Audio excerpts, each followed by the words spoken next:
Amen.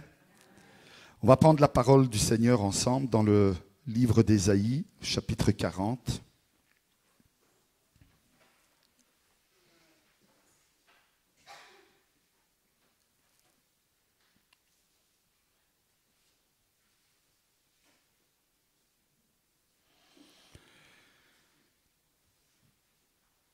On va lire les 11 premiers versets.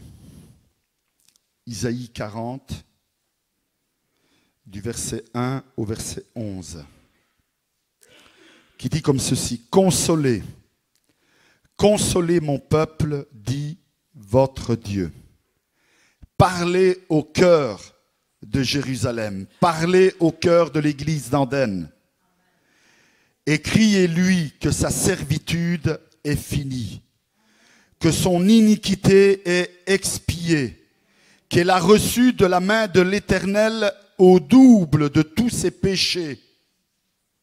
Une voix crie, préparez au désert le chemin de l'Éternel, aplanissez dans les lieux arides une route pour notre Dieu.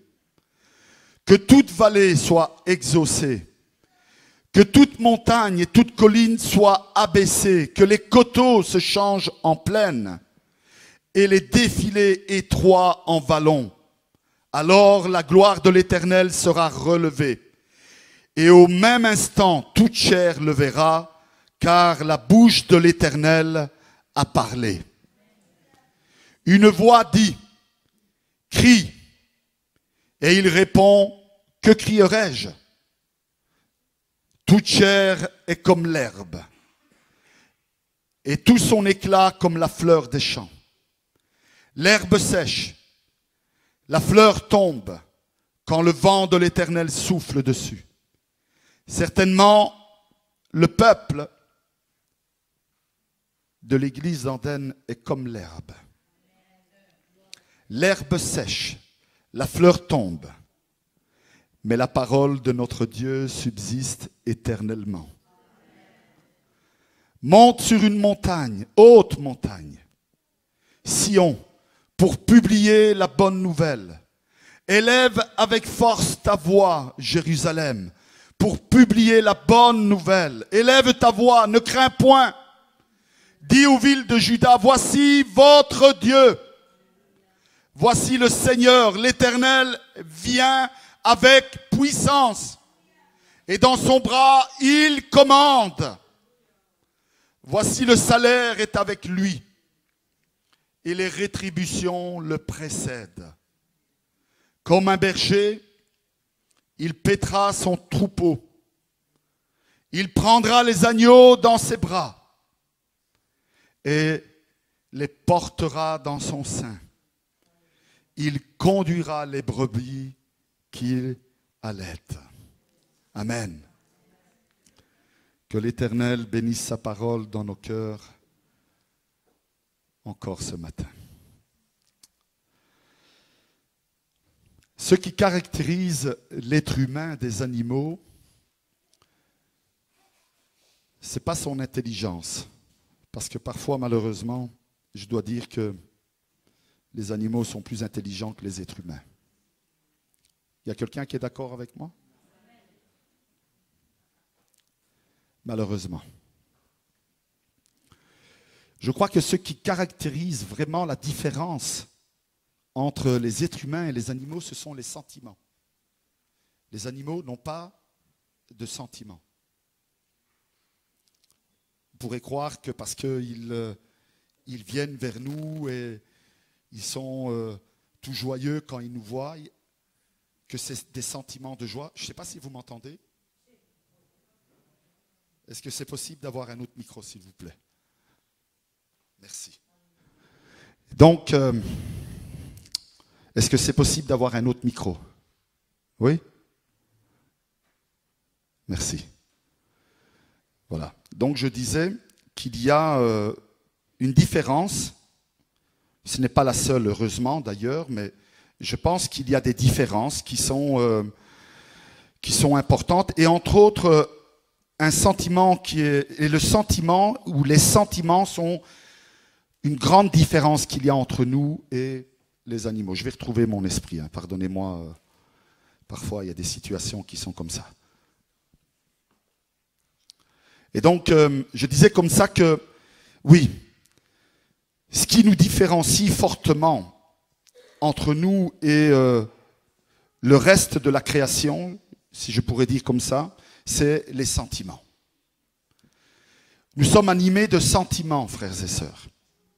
Et les sentiments ne sont pas quelque chose qui viennent par hasard. Nous avons été créés avec des sentiments. Je peux changer de micro? Ok. Voilà.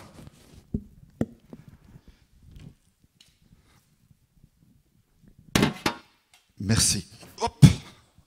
Ça va aller, ça va aller. Ne vous inquiétez pas. C'est quelques moments. Vous savez, ça c'est pour créer des sentiments en nous. Hein?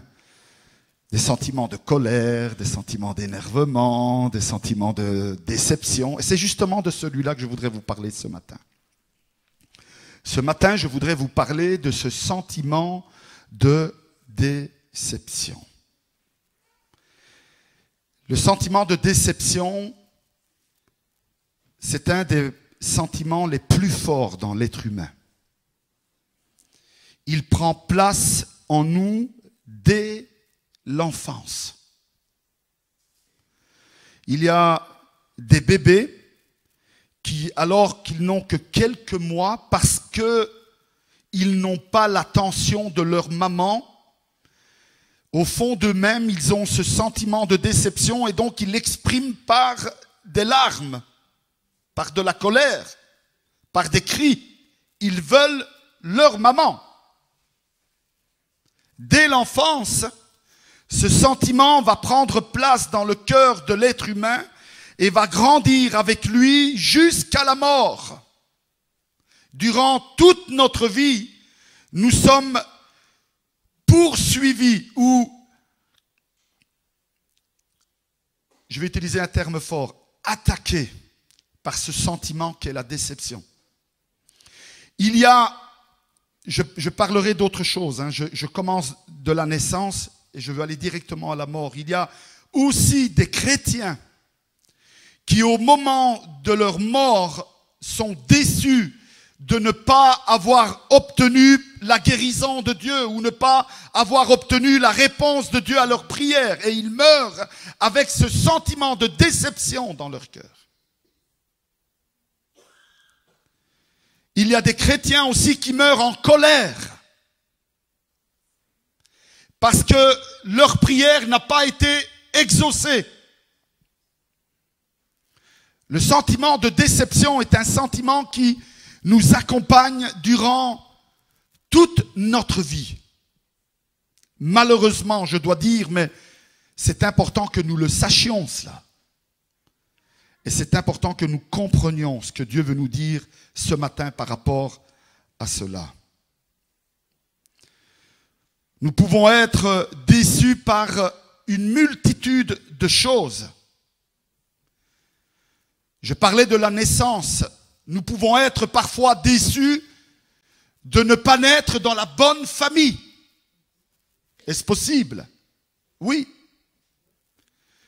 Il y a des enfants qui disent « J'aurais pu naître dans le château qui est en face de la baraque dans laquelle j'habite. »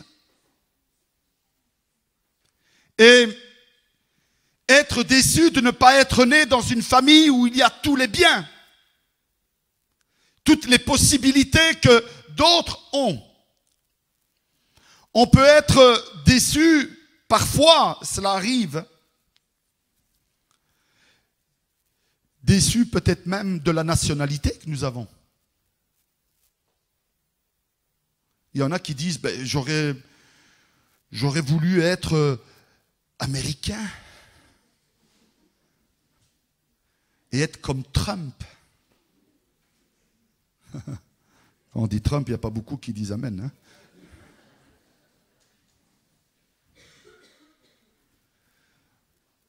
J'aurais voulu naître, je ne sais pas moi, italien.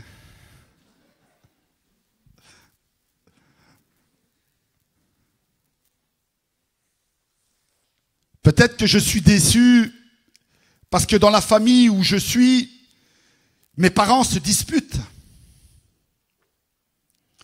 Et j'aurais voulu naître dans une famille où il y avait la paix dans la maison.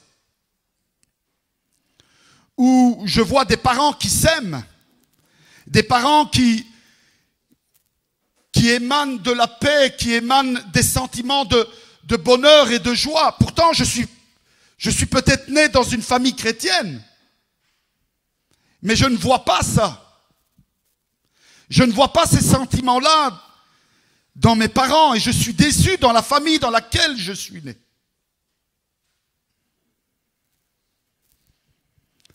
Je peux être déçu de ma famille parce que, tout simplement, mes enfants se comportent mal. Et en tant que père, en tant que mère, j'ai donné l'éducation qu'ils devaient avoir depuis leur enfance. Je leur ai donné tout ce qu'il fallait pour qu'ils puissent s'en sortir dans la vie et les aider dans leurs études, à les lancer dans leur vie sociale et puis, ou dans leur vie familiale. Et puis, à un moment donné, ces enfants nous déçoivent de par leur comportement, de par leur attitude, de par leur manière de faire vis-à-vis de nous. Peut-être que nous espérerions que nos enfants, ou nous espérons que nos enfants soient beaucoup plus présents.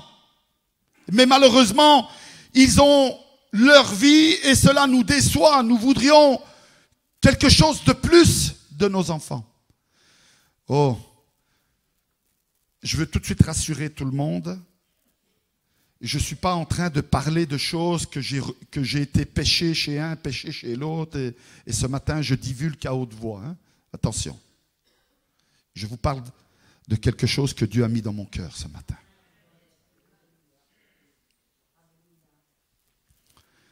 Nous pouvons être parfois déçus de notre famille.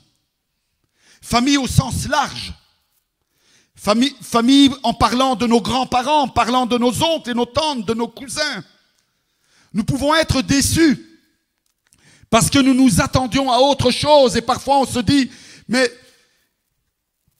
pourquoi je suis né dans cette famille? Alors s'il y en a ici qui n'ont jamais eu ce sentiment-là, vous êtes privilégiés. Mais si vous vous rappelez, ou si Dieu vous permet de vous rappeler certains moments de votre enfance, de votre adolescence, ou de ces années passées, vous verrez qu'à un moment donné, il y a eu au moins un moment donné cette pensée-là.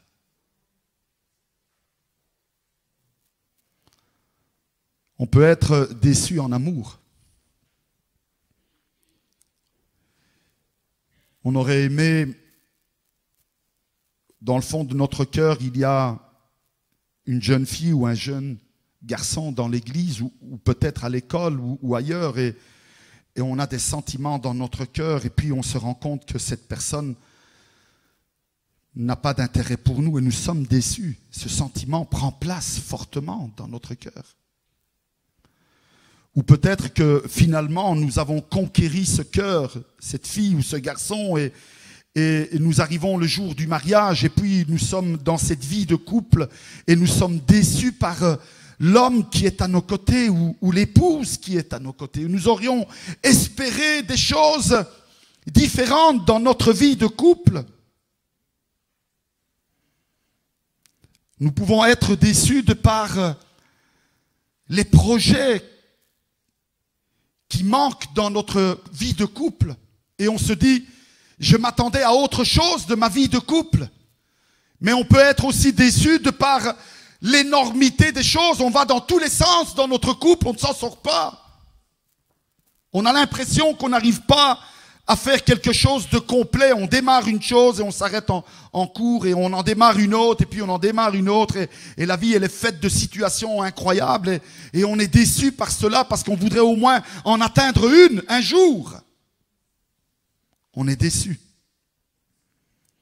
On est déçu parce que on pensait, comme je le disais, dès l'enfance, vivre dans un château. Vous savez, tout le monde n'a pas le privilège d'avoir quelque chose dès le début du mariage, mais parfois, on espère, pendant notre adolescence, pendant notre jeunesse et pendant la période des fiançailles, que le jour de notre mariage, on va vivre dans une belle villa ou quelque chose de grandiose, et puis on vit dans un 2 pièces. Et on est déçu de cela. On est déçu parce que on s'attendait à avoir des bons revenus. Et puis en fin de compte, on se rend compte que la vie est beaucoup plus compliquée que cela. Il faut travailler durement et quand on a payé toutes nos factures et quand on a payé tout ce qu'il faut payer, nos dettes, il ne reste pas grand-chose sur notre compte. Et on est un peu déçu que toute cette fatigue, tout ce travail ne nous apporte pas grand-chose. On espérait pouvoir acheter des vêtements de marque, et puis on doit attendre les soldes. C'est bientôt d'ailleurs, hein. Je pense que c'est la semaine prochaine, ça démarre. Parfois même les soldes, nous ne pouvons pas nous les permettre. Nous espérions partir en vacances dans des endroits de rêve, avec des plages de rêve. Et puis, c'est la Meuse, ici à Andenne.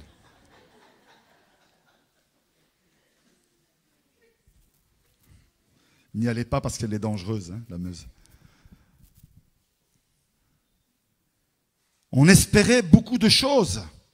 Et ce sentiment de déception prend place. Attention à ce sentiment.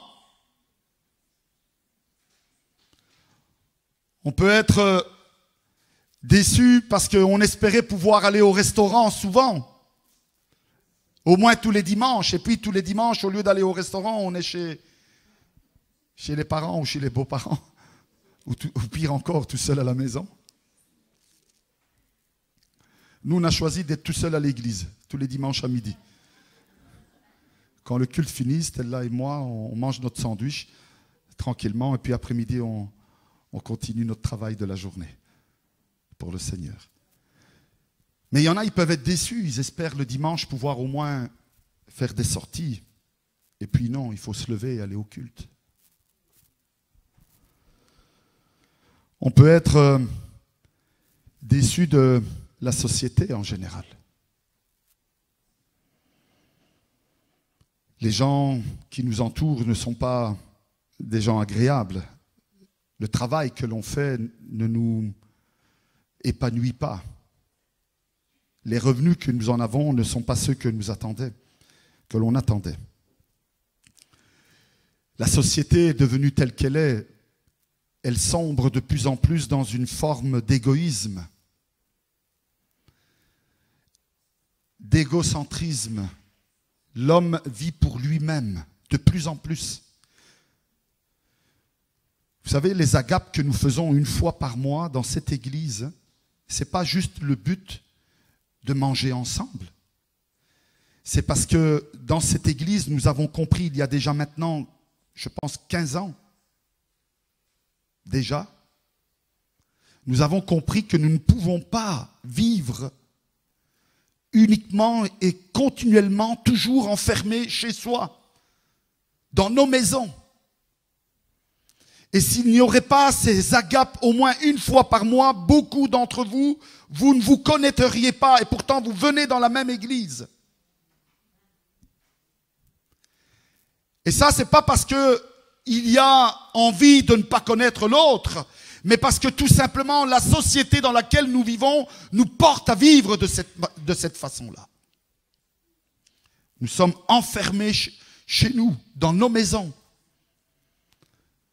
Nous allons à notre travail et malheureusement, à cause de tous les coups bas qui peuvent y arriver sur notre lieu de travail, on s'isole. Et parfois, à cause de tout ce qui peut se passer dans notre maison, on s'isole. Et parfois, par ce qui se passe aussi à l'église, on s'isole. C'est la société qui veut cela. On peut être déçu par cette société. J'ai parlé de l'église, on peut être aussi déçu de l'Église. Pardonnez-moi. On peut être déçu par les membres de l'Église. On s'attendait à une autre attitude, un autre comportement. On s'attendait à voir quelque chose de différent, ou en tout cas, tel que on se l'imaginait. Et on est déçu de cela. On est déçu peut-être de notre pasteur. On s'attend à autre chose de notre pasteur et on peut être déçu. Vous savez, avant d'être pasteur, j'ai été membre d'église pendant 35 ans. Et plus d'une fois, je dois vous confesser et vous avouer que j'ai été déçu de mon pasteur depuis mon enfance. Premièrement, parce que souvent, je ne comprenais pas pourquoi. Parce que je n'étais pas pasteur, mais aujourd'hui, je comprends. Mais parfois aussi parce que j'espérais des choses, ou je m'attendais à des choses de mon pasteur et je ne le voyais pas. Alors, vous savez, je ne suis pas étonné que certains d'entre vous, vous êtes déçus de moi. C'est une logique. Mais parfois, il y a aussi des pasteurs qui sont déçus de leurs membres. Ils s'attendent des choses. Ils veulent voir des choses, ils veulent entendre des choses. Ils veulent voir un engagement des membres, ils ne le voient pas. Ils veulent voir des personnes qui changent après tellement de prières, tellement de prédications. Et malheureusement, les mois passent, les années passent et le caractère ne change pas. L'attitude ne change pas. Les vieux relents d'avant reviennent, refont surface. Et continuent toujours à provoquer les mêmes choses. Et parfois aussi, les pasteurs sont déçus de cela. Je lisais un article. Vous savez, il y a beaucoup de membres qui abandonnent l'Église à cause de la déception qu'ils ont dans l'Église. Mais il y a énormément de pasteurs chaque année qui abandonnent leur ministère à cause de la déception qu'ils ont dans le ministère pastoral. C'est une réalité. Le sentiment de déception est quelque chose qui nous poursuit tous les jours, dans toutes les sphères de notre vie. On peut être déçu par soi-même. Je disais que parfois certains pasteurs ne comprennent pas pourquoi certains ne changent pas après de nombreuses prières, de nombreux messages, les caractères, la manière de vivre, le comportement ne change pas. Certains chrétiens sont déçus d'eux-mêmes. Ils ne voient pas leur comportement changer. Ils se disent, mais pourquoi? Ils sont déçus parce qu'ils aimeraient pouvoir faire telle ou telle chose. Et puis ils ne le font pas. Sur le moment du culte, le moment de la prédication, le moment de l'appel, ils se lèvent, ils lèvent leurs mains, ils sont disposés, prêts au combat, prêts à la bataille. Et puis une fois qu'ils retournent à leur maison, ils retombent dans leur manière de vivre d'avant. Et ils sont déçus par eux-mêmes. Déçus par les pensées qui continuellement viennent tourmenter leur tête, leur cœur. Déçus par leur tempérament. Déçus par leur manque de force, de courage, de prière, de ténacité. Ils font des promesses et ont du mal à les maintenir. On peut être déçu aussi de Dieu. Vous savez ça? Au début, j'ai parlé qu'il y a des chrétiens qui meurent dans la colère parce qu'ils ont prié.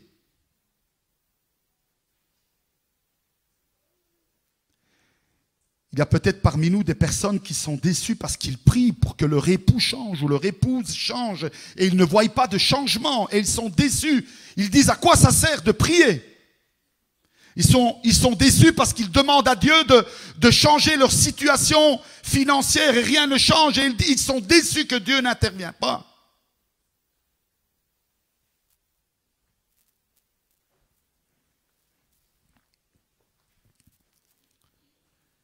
J'ai vécu 12 ans dans la déception. Je vous l'ai déjà témoigné et je vais le rappeler encore une fois ce matin. Parce que je ne parle pas de choses dont je n'ai pas expérimenté moi-même. De l'âge de 7 ans à 19 ans, j'ai vécu déçu de l'Église, déçu de Dieu parce qu'il n'avait pas répondu à la prière, aux supplications, aux larmes et aux cris qu'il y avait dans notre maison. Dieu avait repris notre Père. Et à ce moment-là, ce n'était pas uniquement le père, l'époux qui partait, mais c'était aussi le moyen de subsistance. Et pour nous, c'était plus qu'un drame, c'était une tragédie. Et pendant 12 ans, j'ai vécu avec cette colère et cette déception dans ma vie qui s'est transformée peu à peu en colère. La déception est devenue de la colère et, pardonnez-moi, de la haine.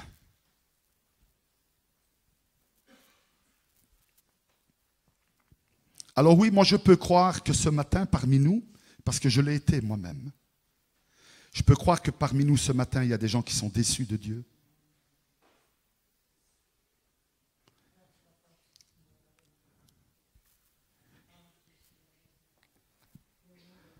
Et cette déception apporte d'autres sentiments, la colère, la tristesse, l'amertume. Oui, on peut être déçu. Mais laissez-moi vous dire quelque chose ce matin. On peut être déçu de notre famille. On peut être déçu de nos amourettes ou de notre mariage. On peut être déçu de la société dans laquelle nous vivons. On peut être déçu de notre Église, déçu de nos frères et sœurs, déçu de notre pasteur ou de nos membres. Mais surtout, laissez-moi vous dire ceci ce matin, ne soyons pas déçus de Dieu. Parce que si nous coupons les ponts avec Dieu, nous perdons toute possibilité d'enlever ce sentiment de déception qu'il y a dans notre cœur. Et ce matin, je veux prier Dieu qu'il puisse enlever dans le cœur de quelqu'un parmi nous ce sentiment de déception. Parce que lorsque ce sentiment prend place, il contrôle notre être entier, notre esprit, nos paroles, notre cœur et même notre corps entier, parce qu'il va le porter dans des actions que probablement nous ne voudrions pas faire. Il faut donc, frères et sœurs, que nous soyons attentifs à cela et que ce matin nous puissions dire, Seigneur, d'accord, je peux être déçu de beaucoup de choses, mais surtout, Seigneur Dieu, je ne veux pas maintenir cette pensée de déception vis-à-vis de toi. La parole de Dieu est très claire. Dans le livre des Nombres, chapitre 23, verset 19, il est écrit, Dieu n'est pas un homme pour mentir. L'homme peut faire des promesses. Mais Dieu n'est pas un homme pour mentir, pour ne pas maintenir ses promesses. Il n'est pas un être humain, nous dit sa parole, pour changer d'opinion. Les êtres humains changent d'opinion parfois comme le vent change de direction. Mais pas Dieu. Dieu n'est pas un être humain. Il n'affirme jamais rien sans tenir parole. Ce que Dieu affirme, il le fait. Ce qu'il promet, nous dit sa parole, il le réalise. Dieu est Dieu, il n'est pas homme. La lettre aux Hébreux au chapitre 6, verset 18, nous dit comme ceci, qu'il est impossible que Dieu mente. C'est impossible. Les personnes autour de nous peuvent nous mentir, peuvent nous décevoir. Les situations dans ce monde peuvent être trompeuses et peuvent parfois nous emmener dans une vie de déception, mais pas Dieu. Dieu n'est pas un être humain, Dieu n'est pas un homme. Et Dieu, lorsqu'il a fermé quelque chose, lorsqu'il dit quelque chose, il l'accomplit. Il l'accomplit. Alors oui, la vie n'est pas toujours facile, n'est pas toujours simple. Il y a souvent des choses que nous n'arrivons pas à maîtriser, que nous voudrions maîtriser, mais que nous ne sommes pas capables de maîtriser.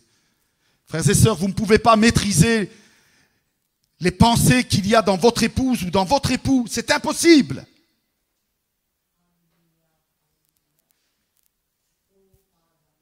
Mais avec l'aide de Dieu, vous pouvez maîtriser les vôtres, les nôtres. Amen.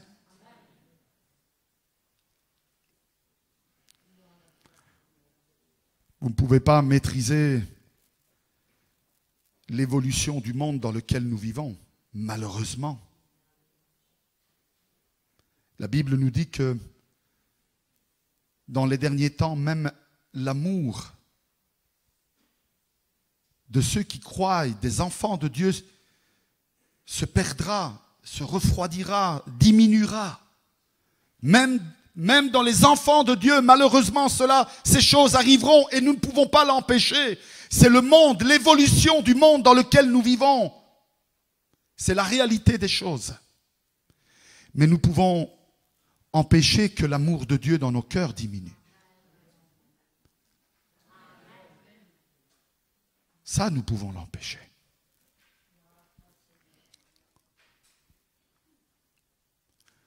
Nous ne pouvons pas empêcher que des paroles trompeuses ou vulgaires ou méchantes sortent de la bouche des personnes qui sont autour de nous, dans la société. Mais nous pouvons empêcher que des paroles trompeuses, blessantes, sortent de notre bouche. Vous n'êtes pas tous d'accord? Est-ce que vous êtes d'accord avec moi?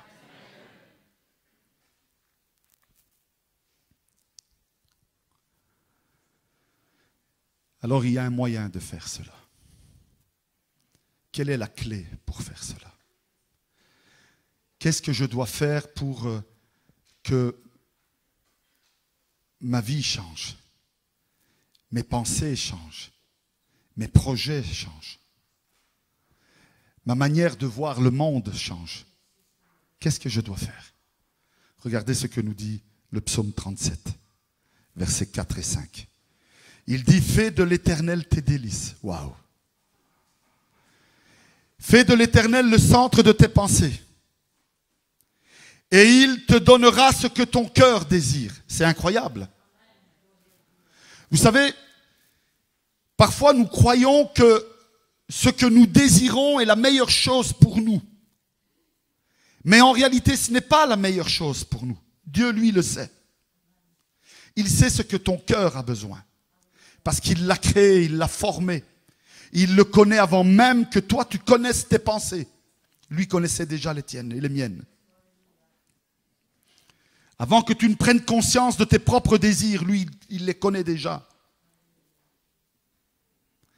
Et sa parole nous dit que si nous faisons de l'Éternel notre priorité, notre délice, notre désir, nos pensées, nos projets, alors il nous donnera tout ce dont notre cœur désire, a besoin. Et comme lui, il est le créateur, il sait ce que nous avons besoin. Et quand lui, il agit, il agira de la meilleure des manières. Deuxième chose. Première, fais de l'Éternel tes délices. Deuxième chose, recommande ton sort, ta vie de tous les jours.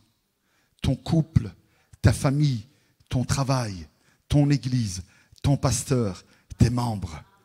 Recommande-les à l'Éternel. Présente-les à l'Éternel. Prie pour eux en d'autres mots, en d'autres paroles.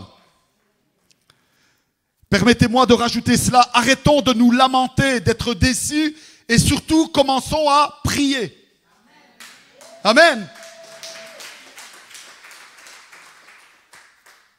C'est pas tout le monde qui applaudit, je comprends.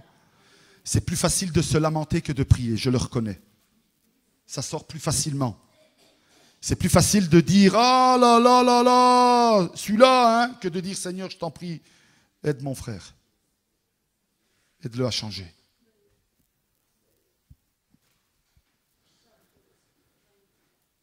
Premièrement, fais de l'Éternel tes délices, ta priorité. Deuxièmement, recommande toutes les choses qui sont autour de toi, recommande-les à l'Éternel. Et troisièmement, mets en lui ta confiance. Confie-toi en l'Éternel et il agira. Waouh! Je fais Dieu de mes délices, de mes projets, la priorité. Je présente à Dieu tous mes besoins, toutes mes déceptions. Je lui fais confiance et il agit. Et il agit.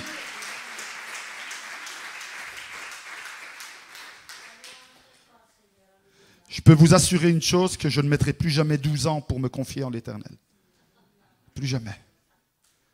Ça a été 12 années de souffrance, 12 années de colère, 12 années d'amertume, 12 années, permettez-moi aussi de dire cette expression, de fausseté, parce que j'étais à l'église, 3 fois semaine, le mardi à la prière, le jeudi au culte, je vais même dire 4 fois semaine, le samedi ou à ce moment-là, le dimanche matin à la réunion des jeunes et le dimanche après-midi au culte, 4 fois semaine, 4 fois faux.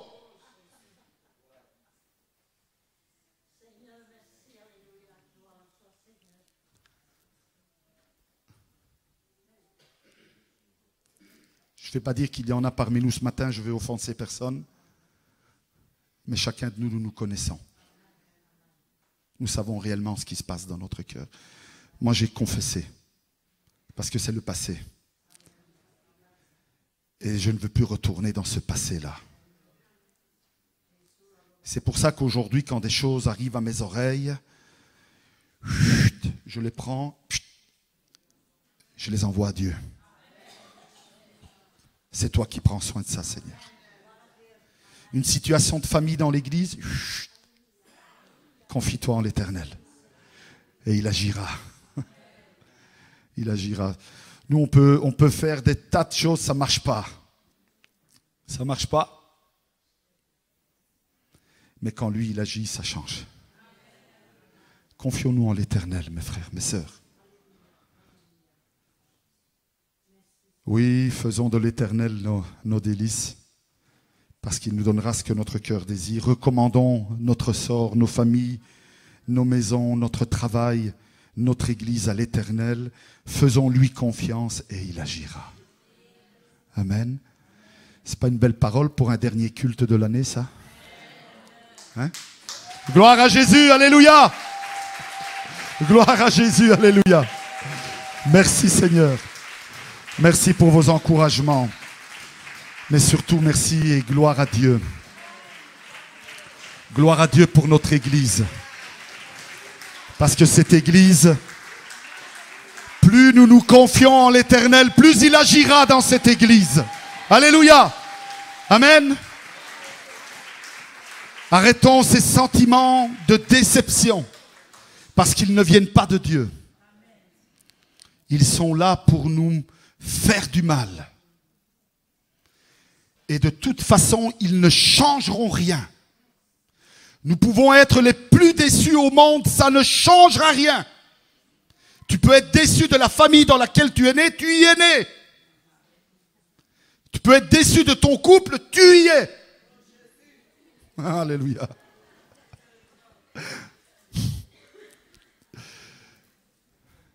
Mais si on fait de l'Éternel nos délices, c'est lui qui a les clés en main. Amen. Est-ce qu'on peut louer l'Éternel ce matin? Est-ce qu'on peut lui donner gloire? Alléluia. Gloire à Jésus. Je vous invite à vous lever avec moi et à louer l'Éternel de tout votre cœur. Alléluia. Gloire à Jésus. Alléluia. Oh, c'est pas simplement des applaudissements, mais c'est aussi gloire à Dieu. Gloire à Dieu. Gloire à Dieu. Alléluia. Merci Seigneur. Inclinons nos têtes quelques instants. Alléluia. Gloire à ton saint nom, Seigneur. Seigneur, ce matin, je veux te dire merci du plus profond de mon cœur. C'est vrai que je dois combattre ce sentiment de déception qui veut prendre pouvoir sur mes pensées, sur mes désirs, sur mes forces, sur mes projets, sur ma volonté, Seigneur. Mais ce matin, je le soumets à ta puissance, à ta gloire, à ton nom, Seigneur Dieu. Et je te prie dans le nom puissant de Jésus-Christ que tu soutiennes mon âme, ma vie, mon être entier. Que tu me donnes la force et le courage, ô éternel Dieu, de continuer le bon combat de la foi, non pas contre la chair et le sang, mais contre les esprits enflammés du diable. Alléluia. Seigneur Dieu, c'est en ton nom que je veux te rester fidèle, non pas par ma volonté, Seigneur Dieu, mais parce que tu es à mes côtés chaque jour. Tu es celui qui soutient mon âme, mon être entier. Tu es celui qui soutient cette église. Tu es celui qui la relève. Tu es celui qui la fortifie et qui l'encourage jour après jour. Seigneur, je veux te dire merci. Merci pour mes frères et sœurs, Seigneur Dieu. Merci, Père éternel, comme tu les as mis à mes côtés et comment ensemble nous pouvons continuer le bon combat de la foi, continuer à travailler pour ta gloire. Même si les choses que nous faisons sont minimes, même si parfois nous ne voyons pas le fruit du travail que nous accomplissons.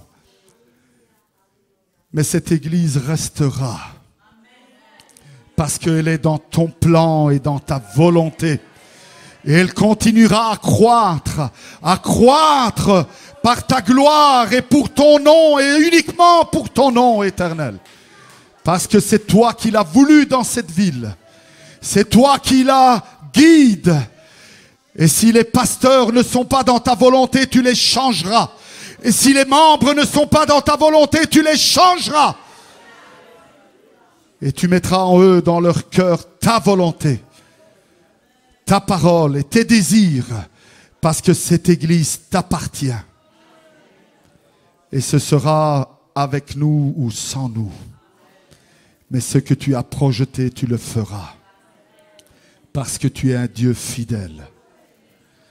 Oui, éternel. Tu n'es pas un homme pour mentir. Et ni même un être humain pour changer d'opinion. Ce que tu affermis, tu l'accomplis. Ce que tu promets, tu le réalises. Alors nous voulons te dire merci, Seigneur Dieu, ce matin.